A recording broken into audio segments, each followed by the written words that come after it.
Whoa, before we even get into the game, first off, welcome back. It's the EIZO Holiday Brawl Finals going underway. It's a best of 7, but the bets just closed.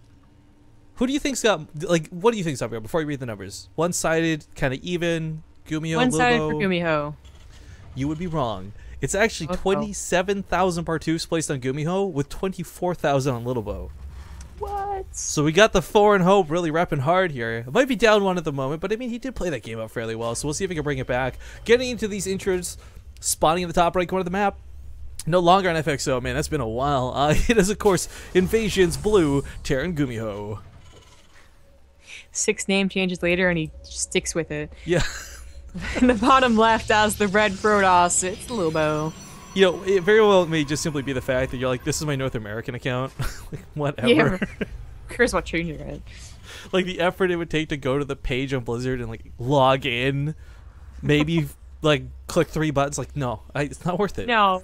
He could use that APM to build, like, 4 CVs. Exactly. This is kind of an interesting way this did spawn, though. Foxtrot Labs always has 2 different spawns, which does make it dynamically 2 different maps, because in these locations, you kind of got easier to obtain thirds, and this doesn't just apply to Zerg, but really every race. Whereas the other spawn locations, it's always a little bit of a stretch for whatever third you want to take. What is really cool, though, is it's in these spawn locations, we've also seen the most split map scenarios. So, I mean, I'm not saying this will go that direction, but the potential of knowing what's here is pretty cool. I don't think I've seen a true split map scenario on this map. Like, literally every base taken. The best base scenario I ever saw on this map, Yanghwa versus True for the Olympic League Monthly Finals. True gets away with taking both gold bases and still can't kill Yanghwa. I don't mean like he got a gold base on the other location. I mean like he was fully mining off of both of them. It was, I love Foxtrot Labs sometimes because you do get those really strange ones. Really strange ones. Sure. Well, Gumiho is doing, maybe he has the perfect best of series build orders, alright? He starts off with 3 racks, and then he goes into Widowmine and Hellion attacks throughout the rest of the series. That's what he did versus Hearthstone, and he's doing it again. He goes for 1 base Widowmine job.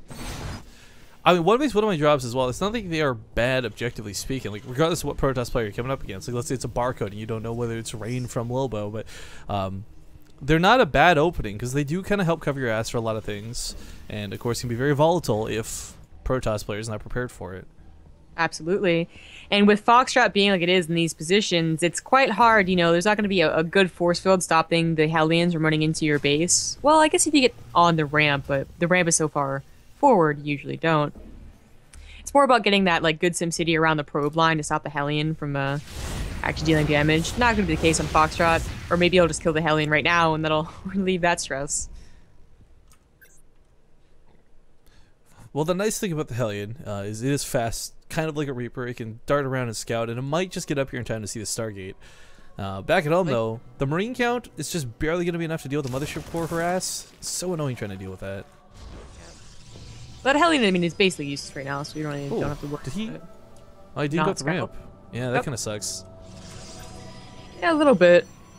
Oh, you see the Nexus at the timing. You know that it's not like a total all-in, but of course you can't rule out Oracles. And we'll see if he decides to hide a Widowmine at home. He does have the second one rallied forward at the moment.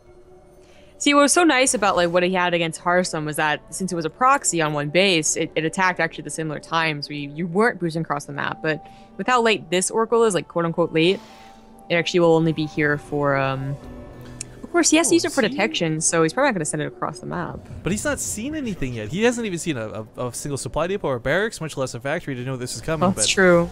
But this is kind of, again, like I think good predictions. You know, you just watched Gumiho do this so many times versus Hearthstone in the semifinals. You have to have some idea that this is also possibly coming towards you. Oh my god. Oh, if he got that medevac, that would have been crazy. You could still possibly get that depending on how this gets handled. Just run, Gumiho. It's over. Yeah, but that was pretty well handled. Yeah, he stops it dead in his tracks because the follow up on the Void Ray. This is kind of cool because oftentimes you will see like a bunker come down. You're a little bit paranoid. You don't know what the Protoss player is going to do because your attack was thwarted so one-sidedly. And if a bunker's down, a Void Ray is going to bust through that way better than Stalkers or Zealots will. Yeah. I mean, the good news is that the Oracle it's not exactly useless, but it didn't do what an Oracle otherwise would want to, which is, you know, kill workers. They did have to stay at home and use their Revelation. Zombie Grub. Okay, look. Killing things as an Oracle is kind of like an accidental side thing. If you remember, these units will never kill anything from their debut video. Yes, exactly. Never kill workers. Yeah, just that stupid entomb on the mineralized river that was first. Whatever, that was cool. Shut up. It was. Right. I actually kind of wish they kept that ability in. Was it Rotterdam and Dan, I think, from NASL? They did that really cool thing where they boxed in the SCVs and stormed. Like, that was so sick. Yeah, well, we have a bit of a problem here. Uses the Zealot to bait out the Widow Mine. Just lose a Zealot and Hello, all the Hellion. stock. I'm still alive. Feel free to put me. I'm relevant!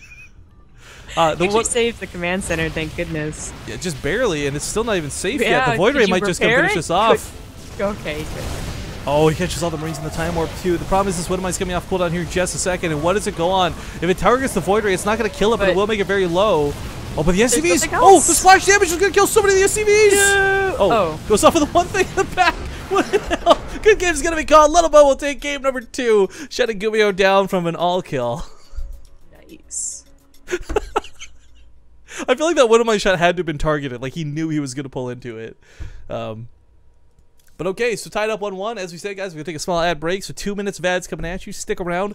We'll be back with game number 3 as soon as it's finished.